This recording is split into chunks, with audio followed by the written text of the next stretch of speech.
Со старшим поколением мы не договоримся. Я не вижу их работы, я не вижу их учеников.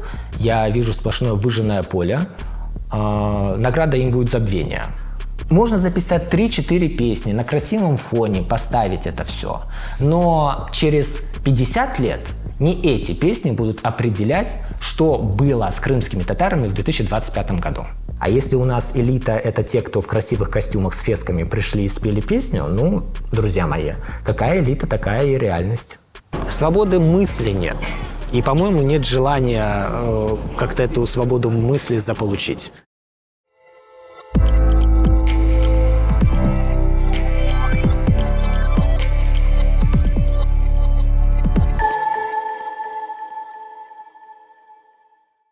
Слышно? Нормально? Может, у меня сердце бьется так к микрофону? Шумы сердца, может быть. Алима Аблаева читали, нет? Нет. Нет? У автора же еще ничего нет. Книга делает признание твоих коллег. Если на эту книгу сначала были внутренние рецензии, а потом были внешние рецензии, которые где-то изданы, где тебя обсуждают на серьезных щах, понимаете? Может быть, он талантливый автор, я не знаю. Хотя этот жанр, который он выбрал, он мне не близок, но все жанры имеют место быть. Хорошо, что он появился, наверное, я так думаю. Но я сейчас за какой-то ранжир. Я всю жизнь бился против этого и сам к этому пришел. Что... Когда случилась эта эволюция? Наверное, последние 2 года. Потому что я вижу, как работает издательство, которое действительно готовит книгу. И я понимаю, какие преграды должен взять писатель для того, чтобы его книга вышла. Вы же недавно передали в библиотеку Гаспринского, библиотеку младшей сестры вашей мамы, Мелихи Кишфетдиновой. Для меня это очень символический жест такой. Почему? Потому что у нас редко случаются эпизоды, когда личная история, личная библиотека попадает вот в публичное общественное пространство. Это было решение семьи или Мелихи Ханум? Откровенно говоря, это было мое решение. В семье, той, которая осталась только принять это решение.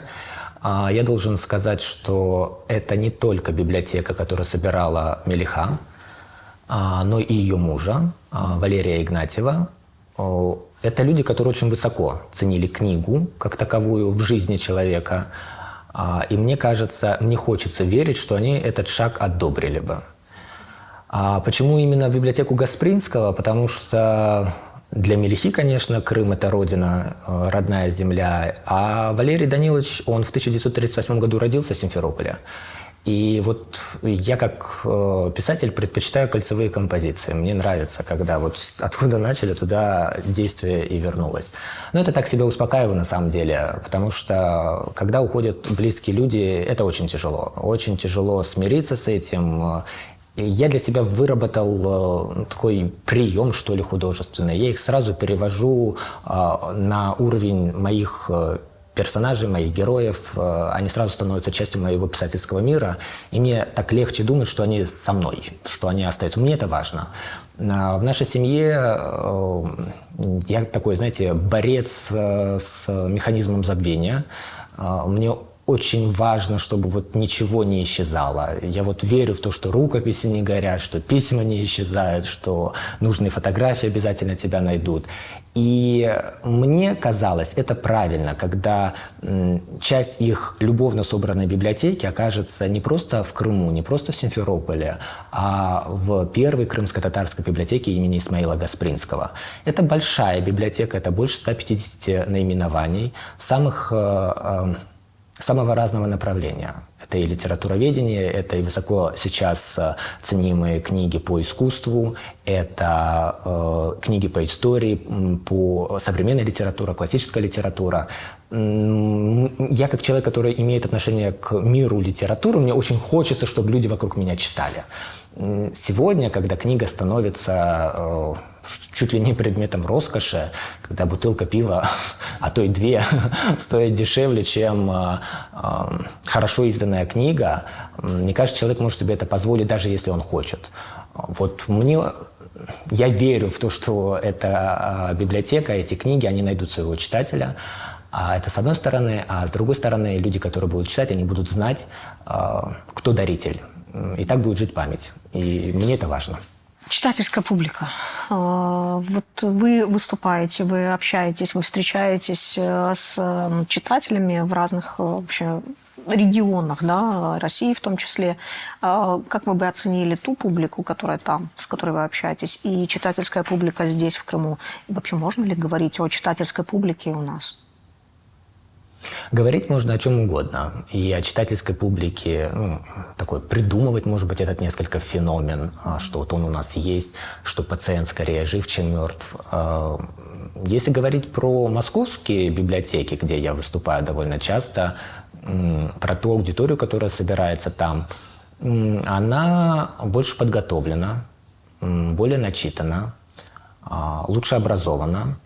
И если идут какие-то дискуссии, они идут не на уровне эмоций, они идут на уровне таких интеллектуальных батлов. То есть начинается сопоставление писателей, компаративистика такая, да, сравнительное литературоведение. Если говорить про крымскую публику, то, к сожалению, я должен делить эту публику на две составляющие. На крымско-татарскую публику и на всех остальных. Потому что нету вот такого вот единого круга крымский читатель, куда входит крымско-татарский читатель в том числе. Чаще всего в последнее время я вижу равнодушие. Я вижу, что это неинтересно. Возможно, это моя проблема. Не туда смотрю, не о том пишу. Но писатель, хороший писатель, серьезный писатель, наверное, пишет не о том, что ему заказывает публика, а о том, что у него болит, о том, что он считает нужным проговорить. И если это входит в резонанс твоей аудитории, значит, ты попал в яблочко. Но, с другой стороны, я сейчас пишу про 18 мая, про 44 год, и мне всегда казалось, что это общая беда, что это касается всех нас. Но в последнее время я замечаю, что люди хотят не то что другого, но меньше говорить об этом, меньше погружаться в это во все. Почему, как думаете? Я думаю, что в первую очередь, как это принято, историческое время, в котором мы сегодня живем, влияет. А во-вторых, когда рана не зажила, человеку кажется, что вот оставьте меня в покое, и вот тогда я сам вот спрячусь там в норку, и там у меня все затянется. А я все-таки думаю, что рану надо лечить не в норке, самолечением заниматься нельзя в этом вопросе. Это должно быть вот на уровне культуры, литературы, искусства обсуждаться. То есть выставляться на показ и говорить не только в кругу крымско-татарской семьи или крымско-татарского читателя, но и другим народам, что по сегодняшний день все болит. Дайте, помогите исправить, поставьте себя на наше место. Давайте, может быть, сообща. Сколько у нас у всех есть друзей, которые не крымские татары, сколько у нас есть коллег.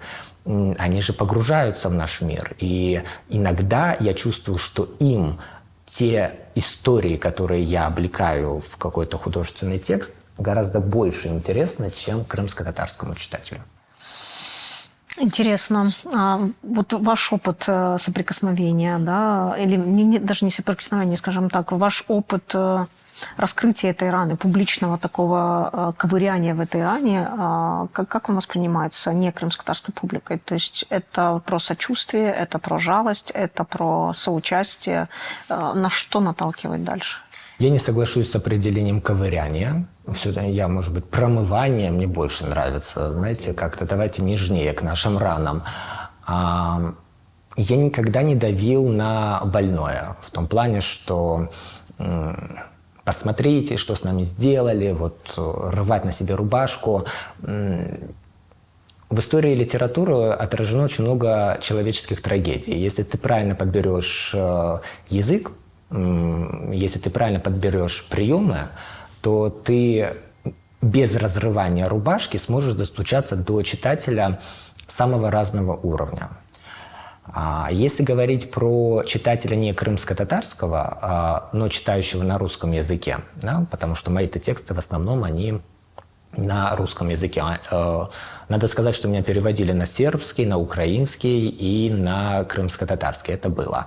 Но в первую очередь моя аудитория – это русскоязычная аудитория, потому что со времен Советского Союза язык, который нас объединяет, это русский язык. Это данность, с которой не нужно спорить, биться головой об стенку, просто с этим нужно работать. Если кто-то хочет исправить ситуацию, значит, надо вот в это направление свою энергию, свои силы подавать. А если для кого-то это нормально, ну и прекрасно. Как реагирует русскоязычный читатель? Я до сих пор поражаюсь, когда я встречаюсь, и я говорю, меня зовут Шевкет, и мне говорят, откуда вы? Я говорю, я крымский татарин. Ух ты! Вот когда в этот раз приезжал в Крым, мой... Как называется человек, с которым ты едешь? Попутчик. Попутчик, спасибо. Мой попутчик говорит, о, вас же осталось так мало. Я думаю, не так уж и мало. Смотря с кем сравнивать. Ну, конечно, но, с другой стороны, мы же не в мегаполис какой-то приехали, мы же в Крым приехали, на родную землю крымских татар. Да. Очень многие не знают о крымских татарах в принципе. Первый раз об этом слышат. Кто вы, что вы, откуда, что у вас есть. И если говорить о чувствах, которые вызывают, интерес, любопытство, сначала как к некоторым, я не знаю, первобытным племенам. А потом, когда начинаешь рассказывать, что у нас вот такого высокого уровня искусства, изобразительное, декоративно-прикладное, что у нас есть артисты, музыканты, которые достигли мирового признания, и начинаешь им это показывать. Начинаешь говорить про литературу. Уже начинается другое восприятие тебя и твоего народа, который ты представляешь. И по поводу чувств. Мне везет, я умею правильно выбирать людей, и нету такого неприятия, которое бы кто-то кричал, что «да вы же предатели, мы знаем, что в 1944 году то, что с вами случилось». Вот эта вот фраза «вас Сталин спасал», и я увидел, когда на мою пьесу «Каленым железом» начали в интернете выкладывать рецензии. И вот там я как раз-таки увидел, что люди еще остались, которые вот с той идеологией в голове живут по сегодняшний день. Я с ними лично не знаком. Меня литературный бог миловал. Но если говорить о том, какая еще реакция на то, что ты показываешь и рассказываешь, но есть еще и вот такая. Но со всем этим надо работать. Не биться головой об стенку в слезах. Нет, это не мой путь. Есть люди, которых можно исправить, которых можно перетянуть в свой лагерь. Заинтересовать. Да, которые немножко становятся крымскими татарами, когда знакомятся с тобой. Если есть люди, которых не пробьешь, не пробьешь, все, двигаемся дальше. Крымско-татарскость может быть заразной, в хорошем смысле этого слова. Конечно. Последний раз, когда вы были в Крыму, насколько изменился Симферополь, насколько изменился Крым? Вот.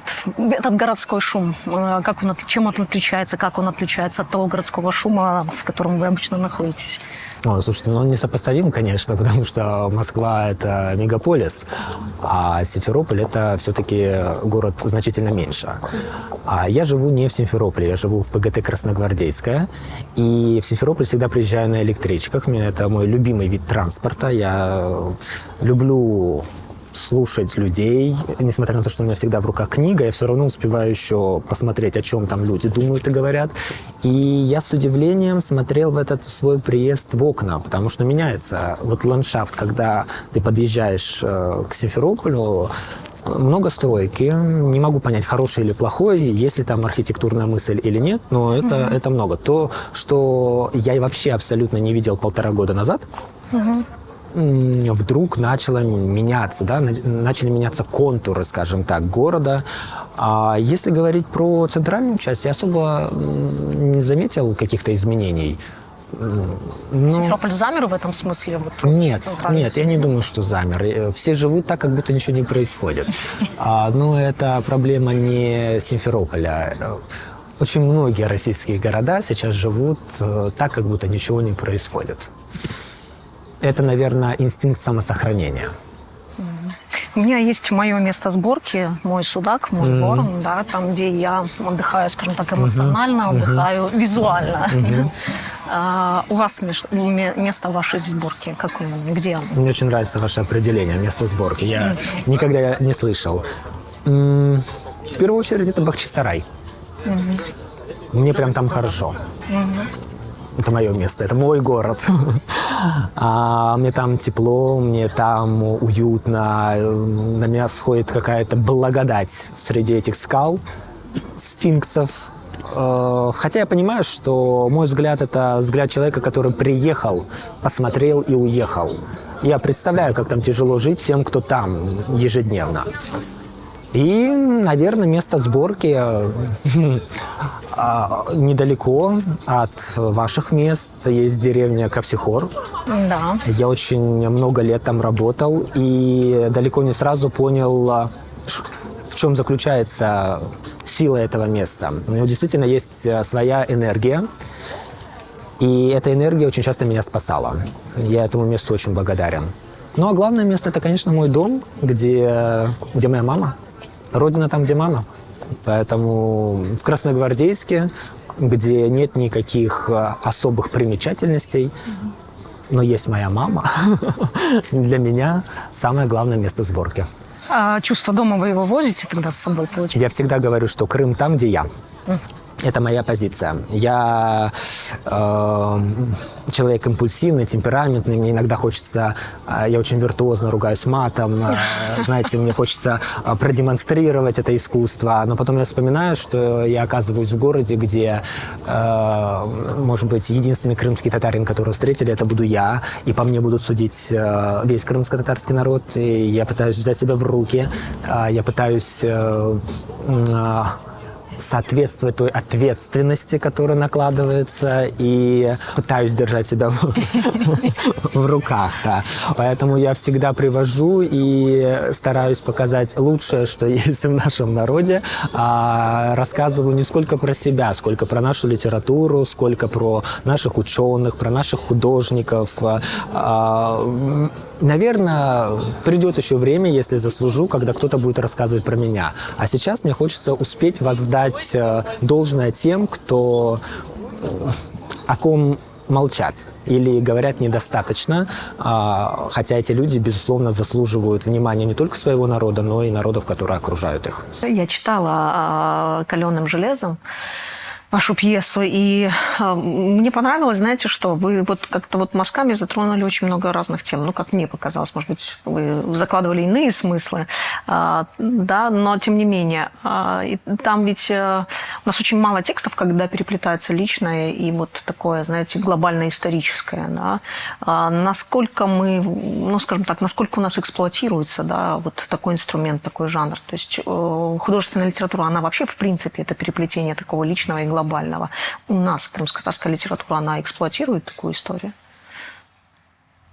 Мне кажется, смотря как понимать текст, любой текст можно преподнести и рассмотреть так, что автор и близко этого всех смыслов не вкладывал, а он-то, ой, посмотрите, как работает.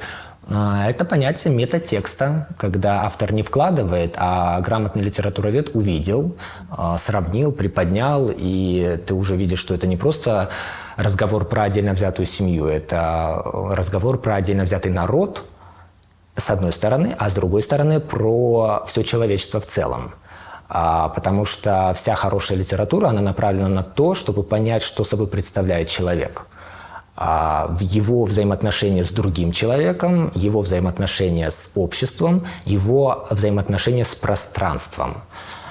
Вот об этом я старался написать. Я не только про 18 мая писал, я писал про то, как Земля переживает эту трагедию, когда коренной народ покидает ее. Почему молчала земля? У меня там есть один из персонажей, говорит, почему вот наша земля это допустила.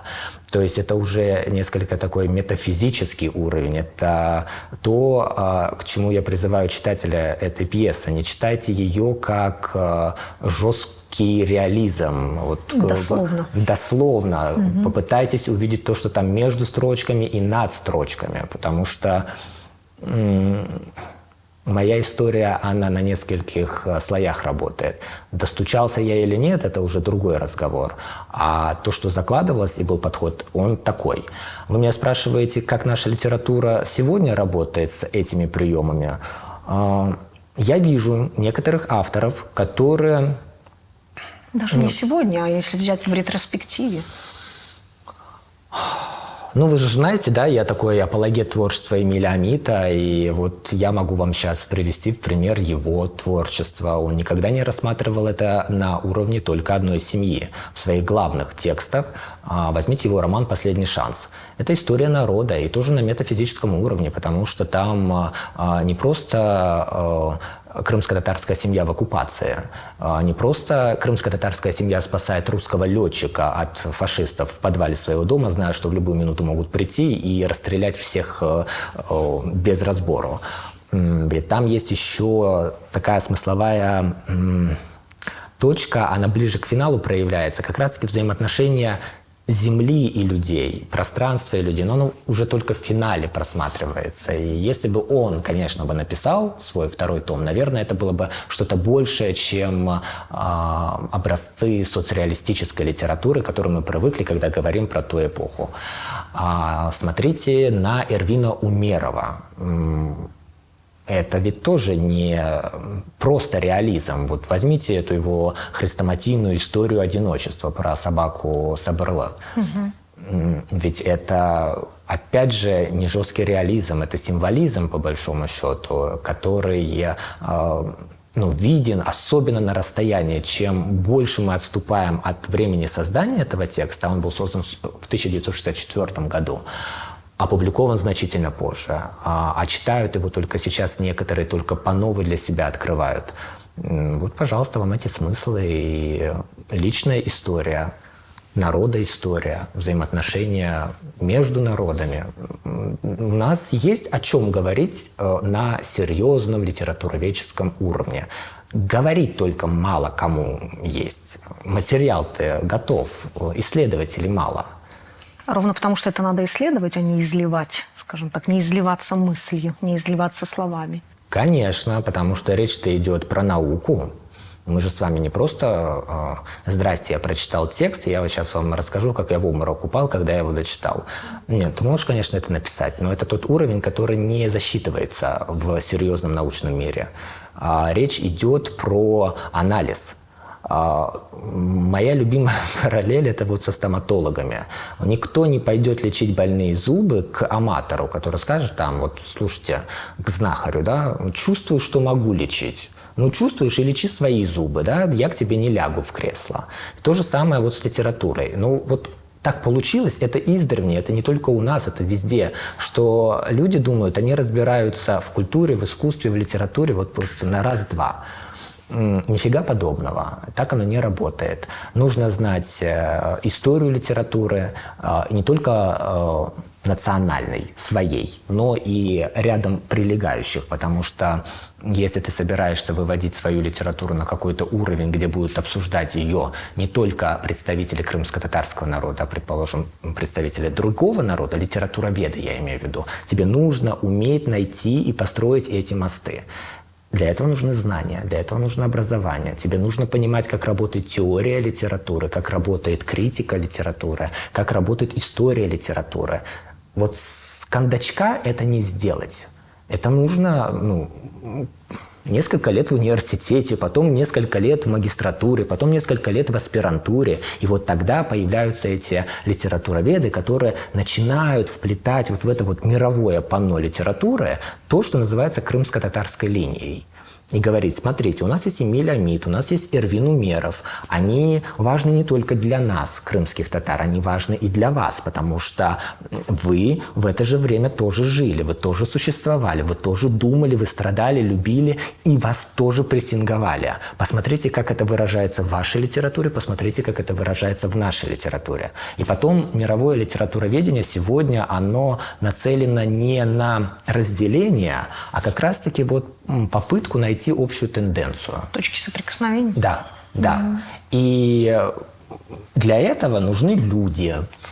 У нас много таких и таких... Я сейчас боюсь назвать слово писателей, ограничусь Не словом бойтесь, авторов. не бойтесь. После Будьте вашей смелее. критики, после вашей критики некоторой, которая у нас была за кадром, много ли у нас таких авторов, которые прошли вот этот вот путь, да? То есть прошли рецензирование коллег по цеху, причем не только своего цеха, но и за пределы выходили такого межцехового, скажем так, анализа, авторы, которые прошли вот эту исследовательскую историю. То есть насколько наши...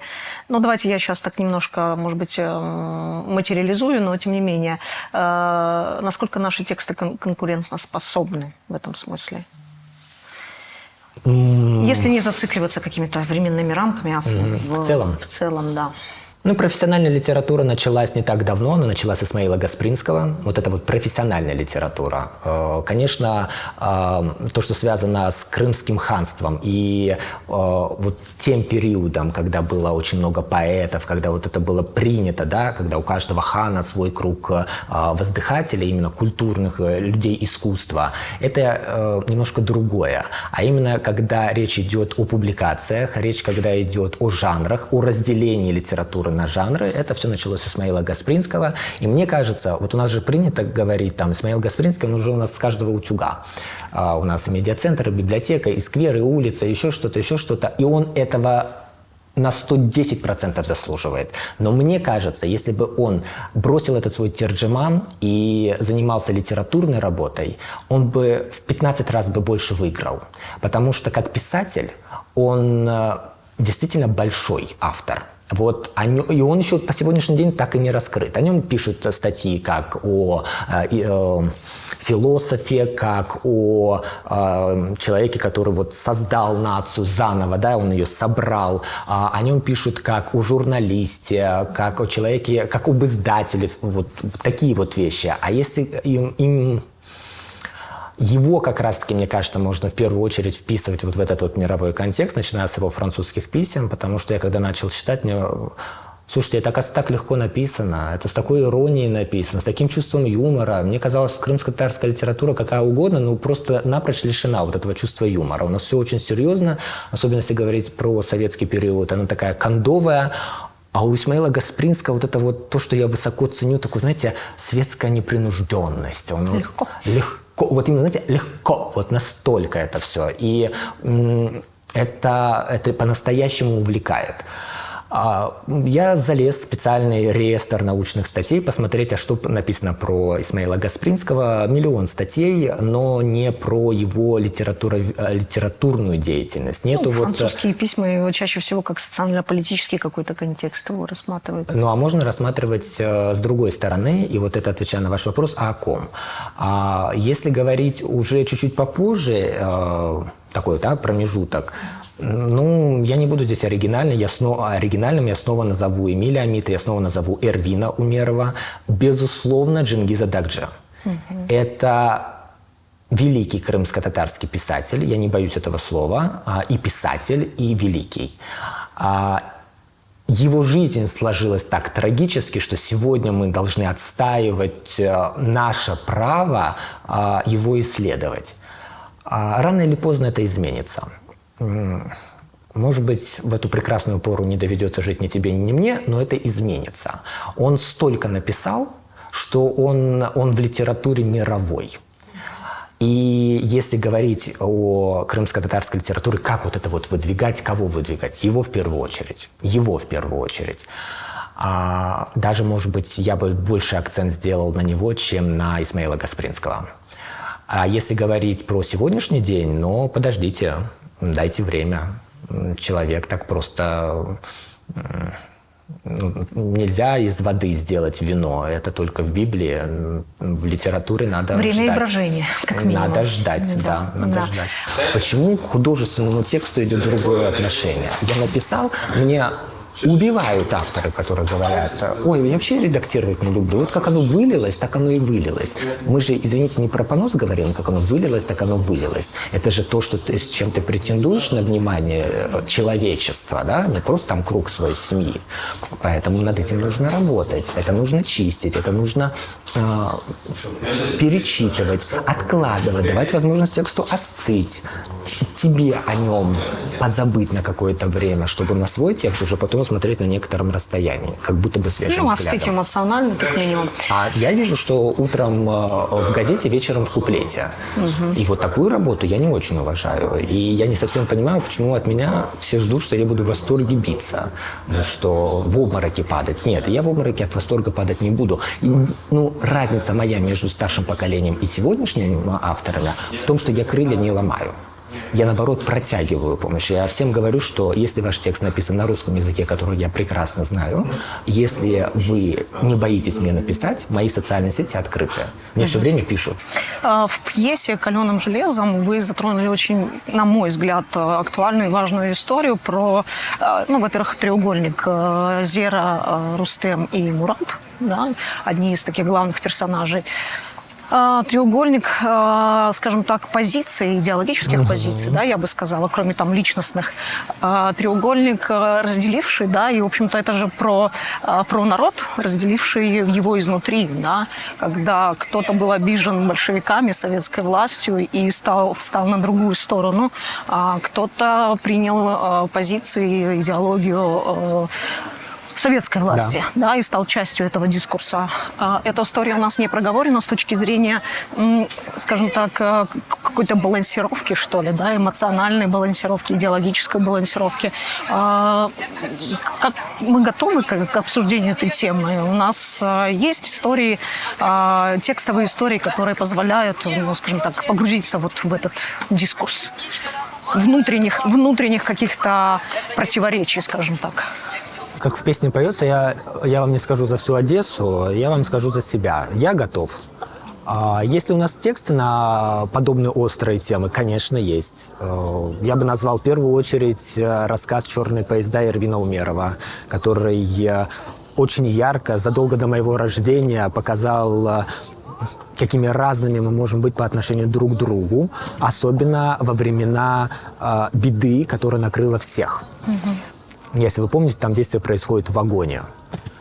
И я не буду пересказывать сюжет, я просто отсылаю ваших зрителей к этому тексту. Во-первых, Эрвин Умеров – один из главных прозаиков второй половины XX века в нашей литературе, даже несмотря на то, что часть его текстов написана на русском языке. Поэтому здесь хрестоматийно. Я считаю, что это не случайно, что именно этот текст и одиночество сегодня в первую очередь вспоминают, когда заходит речь о крымско-татарской литературе второй половины XX века. Есть эта схожая история, при том, что там этого человека тоже зовут Мурат, в романе «Последний шанс». Поэтому сказать, что я первый, что нет, я не скажу. Язык не поворачивается. Эта тема, она острая, она важная. И мне кажется, все, что я хотел сказать, я сказал в этой пьесе. Важно другое. Важно то, что каждое поколение пытается представить свой взгляд на этот вопрос, на этот болезненный вопрос. Но если вы заметили, если вы внимательно читали эту пьесу, никакого авторского отношения к героям с той или иной позицией там нет. Если говорить про моих учителей, да, я вот учусь у Чехова, которую позицию вы не увидите, вы не поймете, если не будете читать его дневники, если вы не будете читать вот кухню вот этого писательского мира Антона Павловича, вы не поймете, а где же автор в тексте. Вот мне хотелось, чтобы моя позиция осталась при мне. Я никого не осуждаю, ни те, кто не поддержал, и те, кто поддержал эту позицию. Мне хотелось показать то, что это часть жизни. Готов ли крымско-татарский читатель современный это обсуждать? Жизнь покажет. Если забудут через полгода о пьесе, значит, пьеса дрянь, и читатель не готов. А если будем все еще обсуждать, значит, ну, что-то получилось. У меня есть одна гипотеза, и я хочу ее верифицировать вместе с вами. Мне кажется, что традиционализм, в который мы скатывались там со временем и с переживанием всех тех катастроф, которые свалились, что называется, на нашу голову, мы потеряли вот нечто такое, знаете, свободное, абстрактное, фантазийное нечто в себе. Потому что традиционализм – это как, знаете, такие достаточно серьезные оковы, которые не позволяют абстрактно мыслить.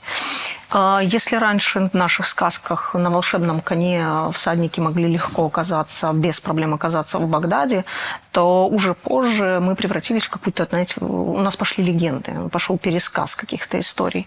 У нас был Гаспринский, о котором вы говорили, и его там некоторые последователи, у которых, в общем-то, ну, не было тех проблем, которые случились позже с границами. Да? Я имею в виду, что они учились в европейских университетах, они были частью каких-то там больших, ну, скажем так, философских, Образование литературных... еще никому не помешало. Да, процессов. То есть они выходили за пределы Крыма. А дальше у нас случилась в основном фольклорная какая-то рефлексия, опять же, пересказы и так далее. То есть насколько я близка, да, насколько я близка к правде, насколько я в своей гипотезе права, не права. У каждого своя правда. Да. Свои вы, наверное, очень близки. Если говорить про мою правду, ну а где вы такой фольклор видите, в пересказы фольклора? Его, наоборот, очень мало, мне кажется. С советского периода крымско-татарские писатели о фольклоре очень мало писали. Я, когда говорю про фольклор, я говорю о том, что какие-то, ну, скажем так, пересказы легенд, основанные на каких-то наших, там, не знаю, национальных историях, условно говоря. Да. Это надо разделять, Ленора Ханом. Это нужно разделять, потому что фольклор – это одно, традиционные устои – это другое. Традиции иногда никакого отношения к фольклору не имеют, они сами по себе, просто костенеем мы в этих традициях. И если вы про это говорите, да, оно отражается в литературе, ну, как и в жизни отражается. Но для литературы это, конечно, плохо, потому что литература жива тогда, когда есть разные цветы. Вот тогда будет сад. А если у нас только одного вида цветочек, ну, это грядка. Ну, вот кому что ближе? Мне сады ближе. С грядками не дружу. Мне хочется, чтобы было разнообразие, мне хочется, чтобы были разные имена, разные мысли, идеи. Но единственный мой призыв, конечно, к моим коллегам, чтобы это все основывалось на знании, на личном опыте и на умении сравнивать. Потому что когда текст просто написан, его можно просто стереть, и ничего не случится. А вот если текст написанный, он выстраданный, он в буквальном смысле, когда ты его 500 раз переписал, 200 раз отредактировал, послушал мнения бэтридеров, профессиональных редакторов, и понимаешь, в какую сторону это все идет, вот такие тексты нам нужны. Вот это будет сад. Сюжеты, с которыми мы сталкиваемся в нашей литературе, да, ну, практически везде это отправная точка Крым. Да. Где-то Крым был там, родина без имени, грубо говоря, где-то Крым был землей обетованной. Как мы переживаем сегодня эту историю, как мы описываем родину в современных текстах, и как вообще это происходит, какая рефлексия по поводу родины, там, отчего дома, грубо говоря, в других культурах, в других обществах. Что касается современных авторов, то современных крымско-татарских и крымских авторов о сегодняшнем дне пишут очень мало, потому что не каждый готов. Это нужно иметь смелость, и нужно, может быть, не спешить, может быть, эти тексты и пишутся, просто они не публикуются, они не обсуждаются в широкой аудитории. Если говорить о Крыме, как его воспринимает современный автор, ну, его воспринимают, судя по всему, как некоторое интернациональное поле. То есть это уже не земля одного народа. Ну, тоже надо принять как точку зрения, что да, здесь есть еще другие народы, всегда так было. Просто нужно пытаться найти какие-то точки соприкосновения для гармоничного существования. Еще раз повторюсь, можно биться об стенку столько, сколько угодно. Но стенке от этого ни холодно, ни жарко. Может быть, пару трещин по ней пойдет. А ты лоб себе расшибешь. И жизнь твоя единственная закончится. И ты останешься с разбитым лбом у разбитого корыта. Надо всегда уметь строить культурные мосты. И мне кажется, авторы самого разного дарования в Крыму, крымские татары, пытаются вот эти культурные мосты навести. Очевидно, да. И Крым, скажем так, имел свою какую-то мифологическую историю, да, и он был, в общем-то, в контексте бахчисарайских фонтанов, Крым был в контексте минаретов, серых минаретов. В конечном итоге Крым был и островом, пардон. То есть Крым прошел такую определенную, знаете, эволюцию, это даже не эволюция, скорее историю своих мифов, да, вот колониальных, когда там Крым и крымские татары выглядели некой экзотикой, какой-то восточной сказкой, когда Крым и крымские татары выглядели врагами, тот же там Тарас Бульба у Гоголя, да, когда вот эта угроза была. Крым был советским, и соответствующий миф был идеологический, там, военный, опять же, не репрессивный и так далее. Мы смогли что-то вот за всю эту свою литературную жизнь, да, этого периода противопоставить что-то? Насколько сильны крымско-татарские нарративы, видны? Я сейчас даже не про силу, а про заметность крымско-татарских нарративов во всей этой мифологии про Крым. Знаете, вопрос такой, так на диссертацию бы потянул. Мы бы с вами тут сели бы, через месяц написали бы, защитили, стали бы с вами кандидатами каких-нибудь наук. Я не по мифам, я по текстам. Я занимаюсь локальными текстами, и здесь как раз-таки меня интересует, как не сколько крымский текст работает, я противник этого утверждения, я больше занимаюсь изучением крымско-татарского текста в русской литературе и в литературе, написанной на русском языке. Это как раз-таки соприкасается с тем вопросом, который вы мне задаете, и как это работает. Да, действительно, был период, когда у крымско-татарского текста был один флер, да, вражеский. Был у нас что-то такое экзотическое, когда Крым воспринимался как рай на земле, как место фонтанов, роз и наложниц. Это тоже было. И, конечно, было время, когда что-то воспринималось как после 1944 года, как представители врага народов. Народа-врага, наверное, вот так вот по их формулировке, наверное, так оно грамотнее звучит. Что касается сейчас, мне очень интересно, как крымско-татарский мир отражается в русской литературе и в литературе на русском языке. Примеров предостаточно, поверьте мне, и это очень интересные примеры, потому что если после 1944 года вся государственная идеология была направлена на то, чтобы разделить понятия Крым и крымские татары, чтобы они нигде не соприкасались вместе, и если где-то это звучало, то это только точка предательства, то сегодня авторы пытаются разобраться в этой истории, и все чаще, если пишут о Крыме, они пишут о нас, о крымских татарах, как непосредственная часть этого мира. То есть мы, оказавшись, вот история так разделила нашу землю и нас, сегодня, благодаря литературе, за что я очень ей признателен, это и литературному богу в том числе, за то, что находятся авторы, которые находят сюжеты, которые находят героев, создают их, то есть тратят свое время, свою жизнь на вот это вот все. А если вычленять паттерны из этих историй, то паттерн такой. Крым – это крымские татары. То есть независимо от географии. И независимости даже от людей, потому что это есть писатели Узбекистана, писатели Израиля, например, писатели России, Белоруссии.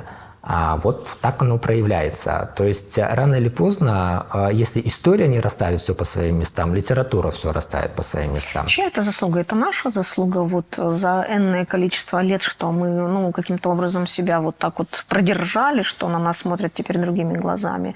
Вообще, Либо конечно, надо сказать, что мы молодцы, да, что мы продержались. Мы тут уж давайте не будем унижать своих...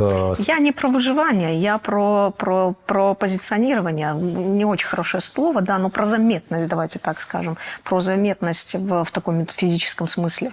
Насколько мы, скажем так, успешны в этой истории, это, во-первых. Во-вторых, либо это просто вот интерес, исследовательский интерес, литературный интерес тех людей, людей из Израиля, людей из России, Беларуси, Узбекистана. Понимаете, исследовательский, писательский интерес, он не будет проявляться, если нет эмпатии, если вот они не чувствуют того самого сочувствия, привлекательности вот этого вопроса. Поэтому это в первую очередь человеческие взаимоотношения, потому что художники приезжают, пишут работы в своем направлении, певцы в своем направлении, композиторы в своем, писатели в своем направлении, тексты создаются. Чья это заслуга? Я думаю, тут общие усилия. Все-таки было у нас несколько докторов филологических наук, которые работали в Москве. Тот же Рефик Музафаров, например. Честь ему и хвала, что он в такие времена советские умудрился защитить диссертацию о фольклоре, кстати, крымских татар. И речь там шла, насколько я знаю, я читал только автореферат этой диссертации, взаимосвязи вот нашего мира и не нашего мира. Вот, пожалуйста, о чем я говорю в 2025 году, вот уже вот в то время Рефик Музафаров об этом писал и диссертации защищал.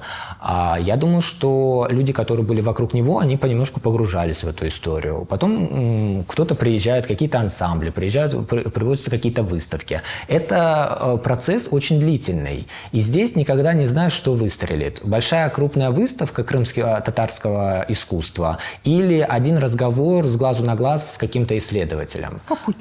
Попутчиком, да. Но время сейчас такое, с попутчиками надо быть очень аккуратными. Поэтому надо выбирать себе собеседников, знать, с кем ты ведешь какие разговоры. И я, например, знаю, что некоторые писатели в моем кругу начали писать про крымских татар после знакомства со мной.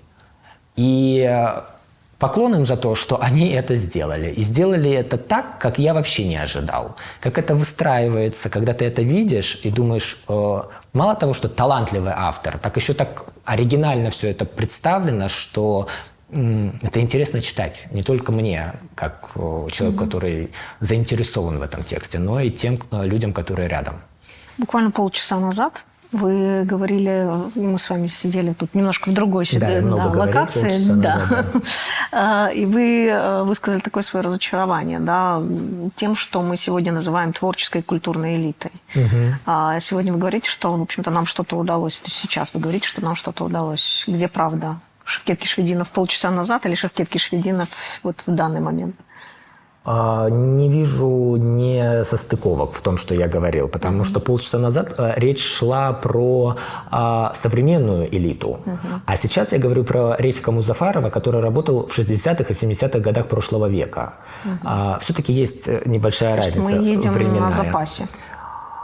Я не знаю докторов филологических наук, которые сегодня защищаются в Москве. Вот, крымско-татарских. Я знаю нескольких лингвистов, которые сумели защитить свои диссертации, докторские диссертации, но это немножко другое направление. Если говорить именно про литературоведение, мы пока, подождите, чего-то ждем. У нас есть кандидаты филологических наук, но докторские диссертации, защищенные там, в Москве, это немножко другое. Когда ты защищаешься в своем кругу и когда ты защищаешься в окружении людей, которые не хотят, чтобы ты защитился, это разные вещи.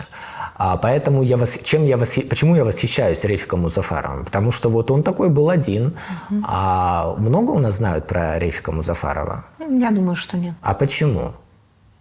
А это вот проблема современных культурных элит, про которые я говорил полчаса назад, в которых я, естественно, разочарован. Потому что если так смело приписывать себе утверждение, что ты элита, нужно соответствовать не языком, а делом.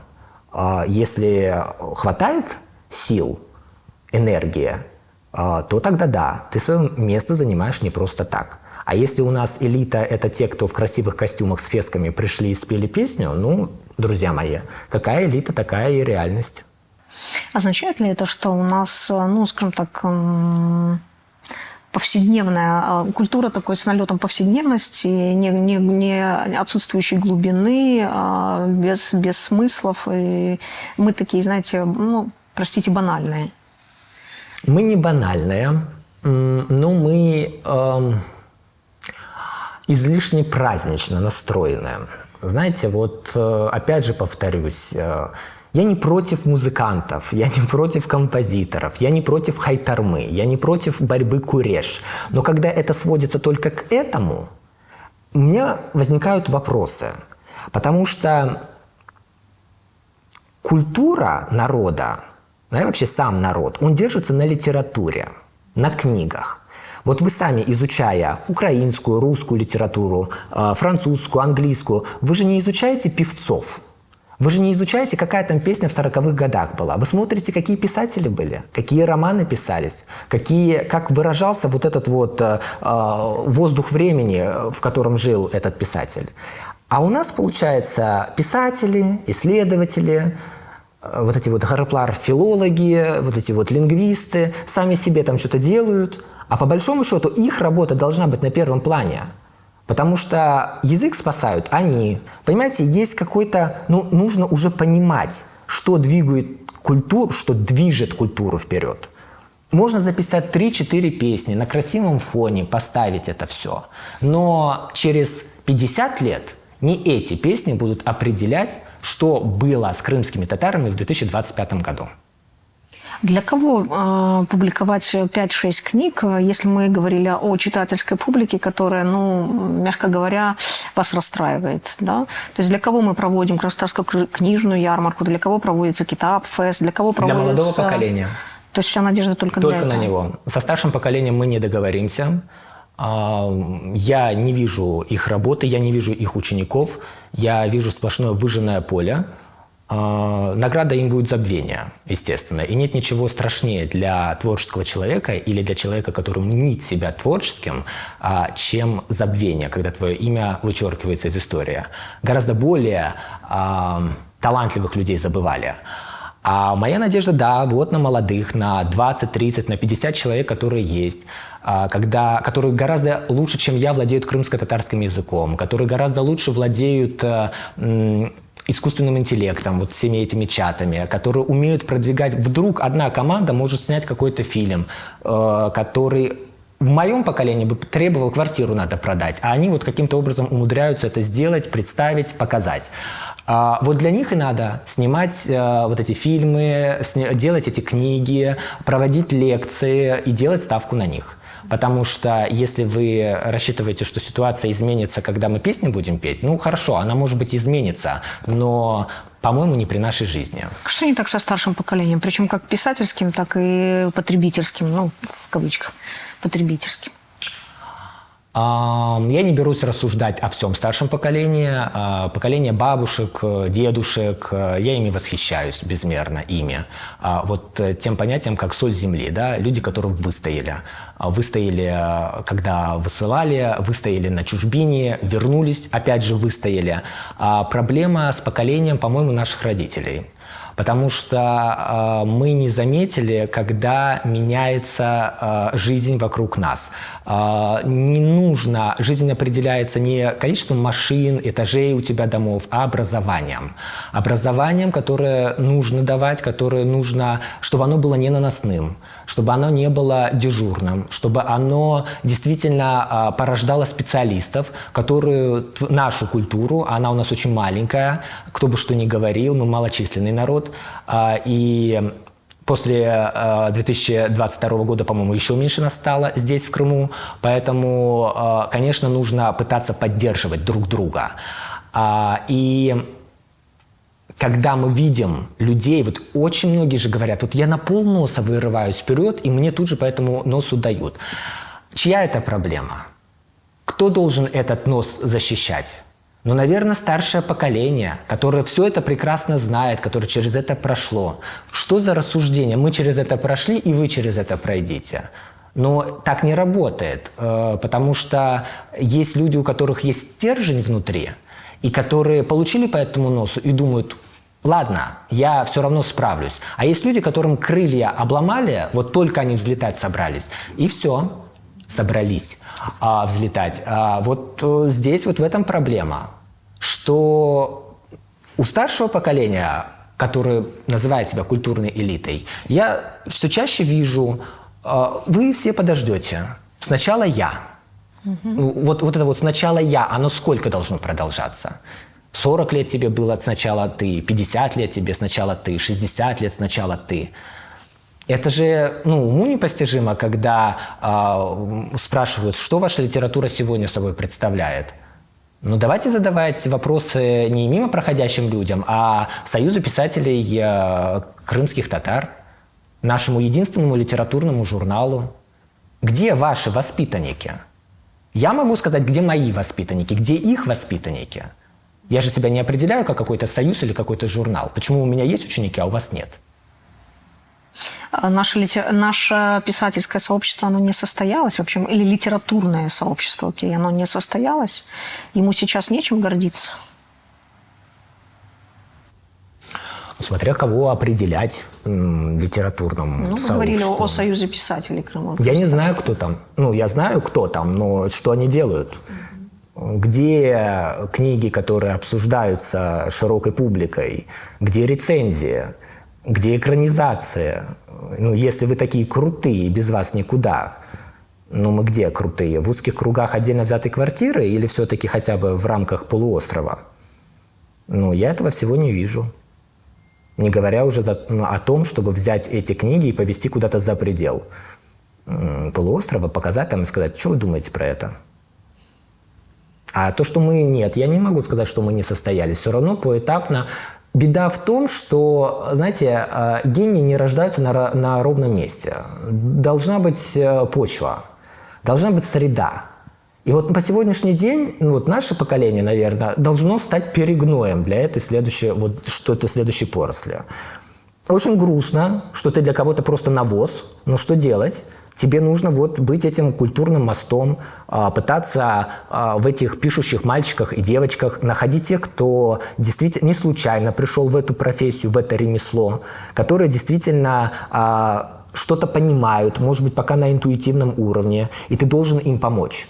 Может быть, помочь тем, что определить в какую-то студию, подсказать какие-то курсы, подсказать какие-то книги, дать возможность им взлететь.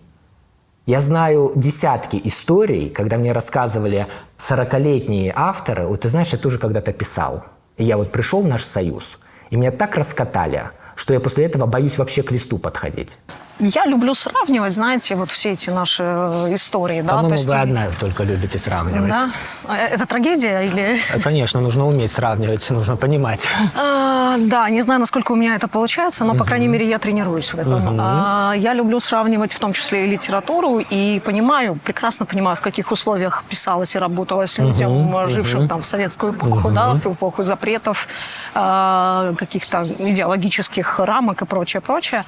Но я понимаю, что в 90-х, когда все эти оковы пали, у некоторых, скажем так, в некоторых обществах всплыло очень много текстов, много литературы, которая была написана в стол. У нас же этого, как мне кажется, я, может быть, не осведомлена, но мне кажется, у нас такой истории не случилось. То есть у нас не появились все те романы, все те поэмы, рассказы и так далее, которые писались в стол ввиду идеологических запретов. И в итоге мобилизовать народ, показать его какую-то, скажем так, не показать, а проговорить ярко, громко его боль вслух и, может быть, даже протестно. Получилось только у никому неизвестной тогда молодой писатель, поэтессы Лили Буджуровой. Почему так случилось? Это еще одна моя гипотеза, которую я хочу проверить с вами. Почему так случилось? Я не знаю, почему так случилось. Наверное, особо... Ну... Знаете, вот у Эмиля Амита выходила в те времена, вот на сломе эпох, в журнале «Звезда Востока» статья, не выходила, вышла статья «Полуправда тоже ложь». И в этой статье он призывал своих коллег, крымско-татарских писателей, прекрасно пишущих на крымско-татарском языке, уже начать затрагивать темы, которые по-настоящему важны для народа. Он призывал, чтобы не было вот этого поглаживания по голове, когда писатель очередную ерунду выдал, ему сказали: ну, ты молодец, ты вот наш, вот тебе премия, вот тебе тираж 30-50 тысяч экземпляров, радуйся. Он призывал, что давайте писать другое, то, что важно. И я думаю, что ему очень многие это запомнили, потому что призыв был такой полуобвинительного тона. Других писателей, которые бы вот позволили бы себе вот так вот выступить публично на русском языке, то есть это не только для своих, но и для других, я не знаю. Когда случился распад Советского Союза, у Эмиля Амита в 1995 году в крымско-татарской газете «Крым» вышла повесть на русском языке «Бархатный сезон», где он показывает не просто семейный конфликт, он показывает конфликт народов. Народов не где-то там, а в Крыму. Конфликт народов между теми, кто возвращается, и теми, кто не согласен с их возвращением. И в этом художественном тексте нет обвинений, нет ненависти, есть попытка найти общий язык. Не примирить в то время особенно это было невозможно, но начать необходимый разговор. Вы можете сказать, что Эмиль Амит, да, один олень не тенденция. Ну тогда и про Лилю Буджурову надо говорить, что раз она одна, значит не тенденция. Это к тому, что кто-то был из авторов, которые были готовы об этом писать, говорить. Лиля Буджурова, кстати, 2 своих этих стихотворения на русском языке написала. Да. На всякий случай, это про тех, кто сегодня вот набрасывается на Эмиля Амита, и те, кто был после него. Здесь как бы почему так случилось? Ну, какая-то трусость, это раз. Во-вторых, ну, было очень удобно, когда ты получаешь зарплату, когда ты получаешь... Ведь те, кто входил в Союз писателей Узбекистана и выше Союз писателей Советского Союза, они были на очень хорошей дотации. Видите ли, многие писатели, которые сегодня у нас еще остались, они думают, что никто не знает, как себя они вели вот в то время, что не сохранилось писем, что не сохранилось дневников. А как вот в великом романе говорилось, что рукописи не горят, а они не горят. Они рано или поздно вот все появляются в руках исследователей. И когда ты эти письма, дневники читаешь, ты еще с большим отчуждением хочешь относиться к тем, кто сегодня себя пытается выставить как культурную элиту. По одному признаку. Я самый старший, я всех пережил, поэтому вы должны как бы уважать меня. А если почитать, что эти люди творили в те времена, когда жил Эмиль Амит, по отношению к Эмилю Амиту, например, отправляя тексты в Крым, он столкнулся с тем, что его не публикуют. И об этом он пишет в письме Шакиру Селиму. Он открытым текстом задает вопрос, кто сейчас стопорит это дело. Я не знаю, было ли ответное письмо или нет, но важно другое. То, что постановка вопроса. Вопрос прозвучал, значит, кто-то в крымско-татарской среде был против того, чтобы по-настоящему известный крымско-татарский писатель Эмиль Амит получил публикацию в постсоветском Крыму. Если эти вопросы были, значит, где-то есть и ответы на эти вопросы. Я думаю, что рано или поздно исследователи докопаются. И вот когда те люди, которые имели к этому и имеют к этому отношение, мне бы хотелось посмотреть на них, когда эти результаты исследования они станут достоянием публики. Какой реакции вы от них ждете? Почему вам хочется посмотреть на эти лица? А мне это удовольствие достанет. Я хочу посмотреть, чтобы понимать, мне обидно за тех писателей, которые вынуждены были пробиваться, просить у них разрешения. Должно быть много писателей, хороших, плохих, разных, с разными взглядами. Нужно давать возможность людям выбирать. Не навязывать вот один писатель, одна певица, один артист, а давать возможность выбирать. Мне кажется, что бы мы про народ не думали, народ прекрасно разберется, кого нужно читать, а кого не нужно читать. Какие еще болевые точки, по вашему мнению, у нас вот есть? Если смотреть на народ с позиции культуры, на народ с позиции литературы, то есть где мы проваливаемся, где мы нечестны сами собой? Вот к народу у меня вообще никаких вопросов нет. Вот если говорить вот про простых людей. Потому что я понимаю, какая сложная жизнь вчера, сегодня, завтра. И вот рожать детей, воспитывать детей, дом строить – это все очень сложно. Все мои вопросы, все мои претензии – это вот к культурному сообществу. Если говорить, какие у нас болевые точки, по-моему, самая главная болевая точка – это безмерное самолюбие. Когда тебе кажется, что кроме тебя никого больше нет. Как это можно, воспринимать, когда вокруг столько людей, когда вокруг столько деятелей, когда идет смена поколений? Хотя бы вот эта вот фраза должна звучать. На мой взгляд, мне кажется, а не так, что я сказал, это постулат, и все, вы должны всего этого придерживаться. Свободы мысли нет. И, по-моему, нет желания как-то эту свободу мысли заполучить, по моим ощущениям. Образования не хватает. Это вот главная болевая точка, которую я вижу. Мы начинали с вами сегодня про книги, мы начинали про литературу. Это вот прям же главный способ, как можно себя воспитать. Это же образование, это не то, что ты в университете 5 лет. Ну и это, конечно, тоже. Но есть же еще понятие самообразования. Самообразование – это книги, это литература. Читай, смотри, в книгах есть все.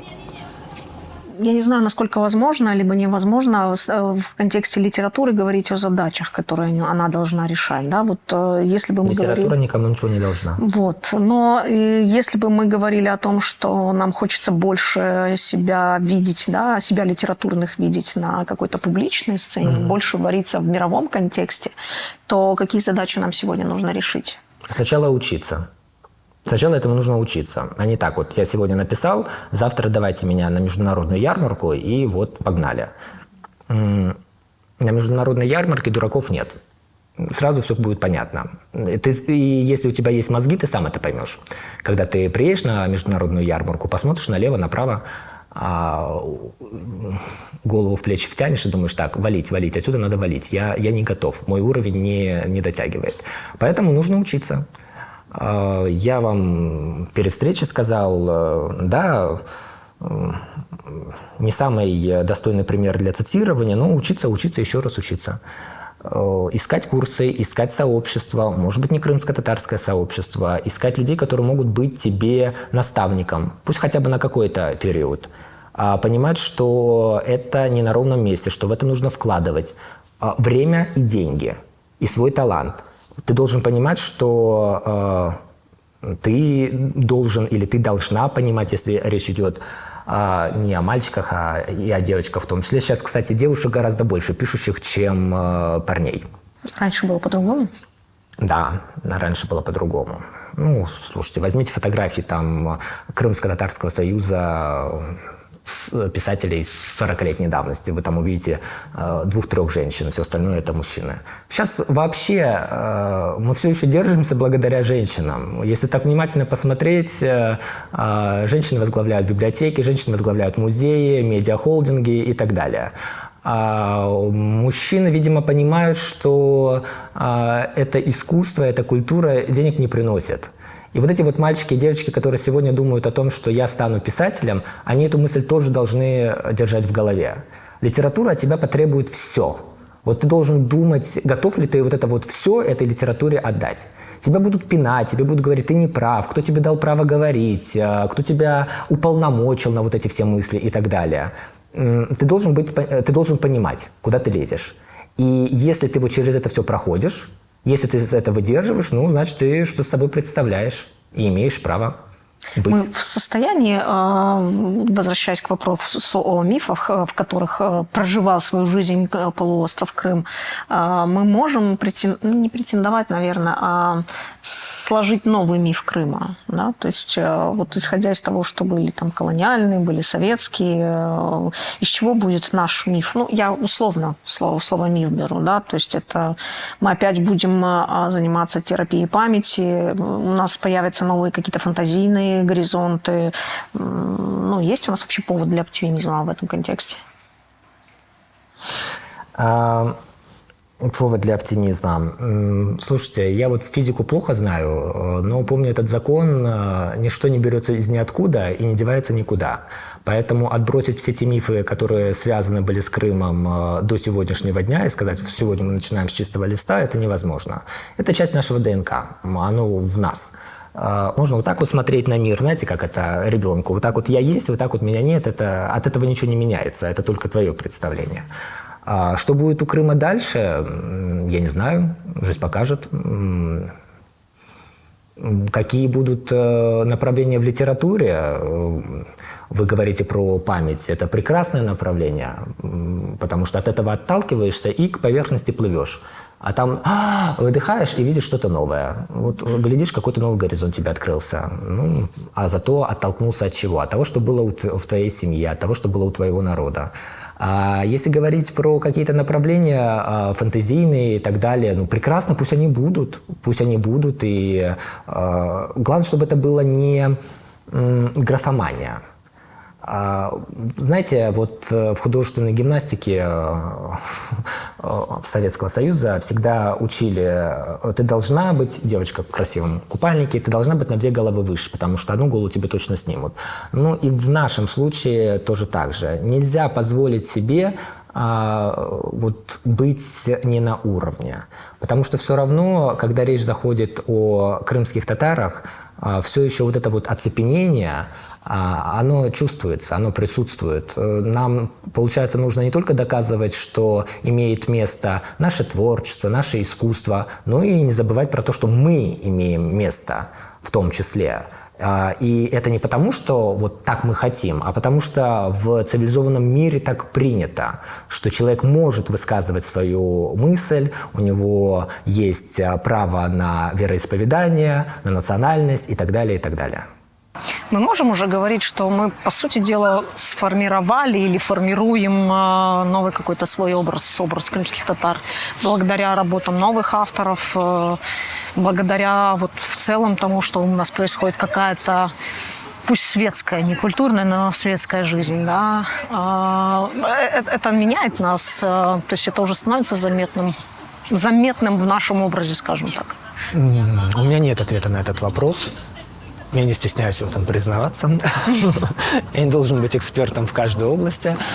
Я думаю, что мы проделываем важную работу уже в том плане, что мы хоть что-то делаем. Искусство маленьких шагов. Дорогу осилит идущий, сколько там еще, 1000 есть поговорок на этот счет, да? Вот этим мы и занимаемся, и этим мы сильны. А какой образ у нас выстраивается? Ну, я могу вам сказать, что вне Крыма, вне крымско-татарской среды, кто-то воспринимает крымских татар как революционеров, кто-то воспринимает как такое нечто уже отбывающее, отплывающее. Кто-то, наоборот, ценит вот эти вот попытки рассказать миру, прокричать миру, что все-таки мы есть. Ну, наверное, в этом тоже есть какая-то революционность. У меня нет ощущения, что кто-то может сказать, что вот я вижу цельный образ современного крымского татарина или крымской татарки. Это все довольно эклектично. Это неплохо и нехорошо. Просто мы очень разные. Во всех смыслах. Я ж тут не про крымского татарина и крымскую татарку. Я про Крым и нас в Крыму. Я больше об этом, наверное. Ну, у меня нет никаких сомнений, что это будет просто все больше и больше сливаться воедино. Все эти два понятия. А над чем работаете? Работаю над издательством. Хочу заниматься этим вопросом. Хочу находить новые имена, по возможности им помогать. Находить своих читателей, находить своих подчитателей, своих исследователей. Потому что писателю важно, что есть критик, который серьезно относится к его текстам. Есть литературовед, который готов заниматься исследованиями его творчества.